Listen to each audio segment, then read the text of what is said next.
Well, speaking of not seeing any more of this, I bet you I know we're not going to see a rematch between Matt Hardy and Hook anytime in the near future.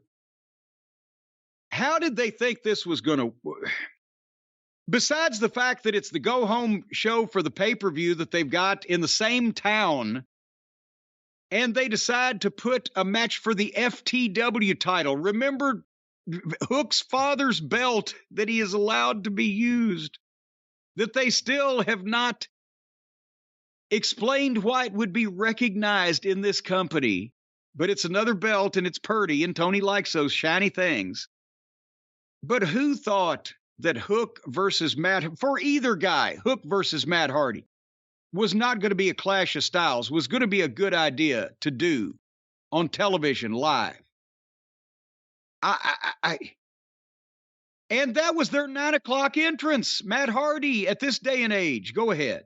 It's better than what I feared it was going to be. When I heard that music, I was afraid Jeff was going to run out there. I forgot that this was the match. I heard the music. I was like, oh my God, Jeff Hardy's about to run out there. But then it was Matt and this thing.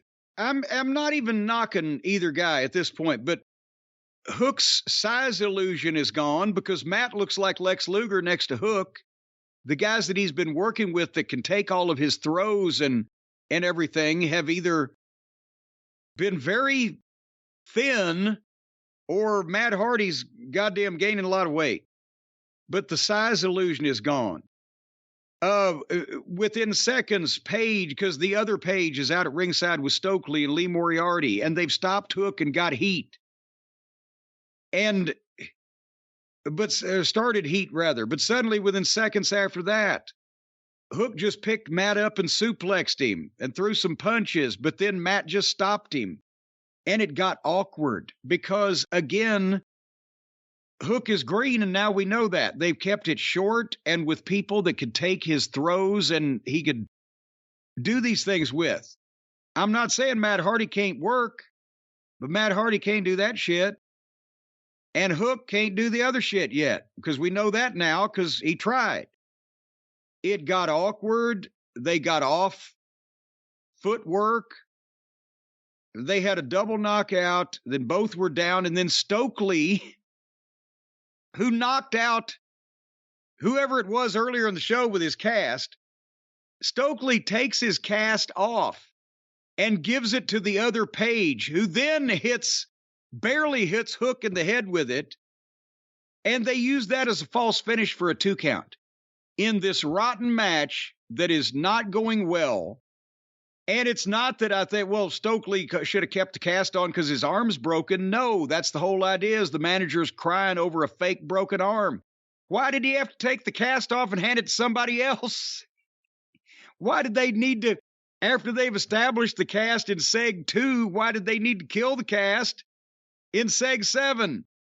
Now this guy got hit with it for a 2 count. What the fuck? And then Matt went for the twist of fate.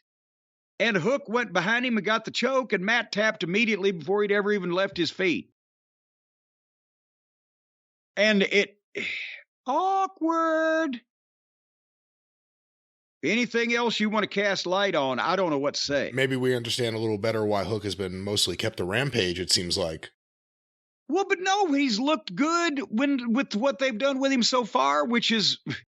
Again, put him with somebody who can take his throws on and who Rampage. Doesn't make him look like a child. He's done it on Dynamite too. But this is the first time he's had a singles match on Dynamite in, I think, a while. This is who they put him in there with? Again, if you're the booker, if you're the matchmaker, whatever, how would you think this would end up being a good match in any way?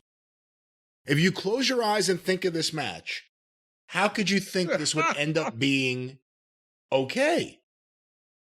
Because, well, I can tell you, because the difference between a mark booker and a professional booker is a mark booker writes guys' names down against each other and imagines the match he wants them to have. Whereas a professional booker, when he writes 2 guys' names down against each other, he can envision the match that they're actually going to have. And then decide whether he wants to see that or not. And there's a big difference in guys having the match you think that you want them to have and guys having the match that they will actually have. And you need to be able to figure out that difference.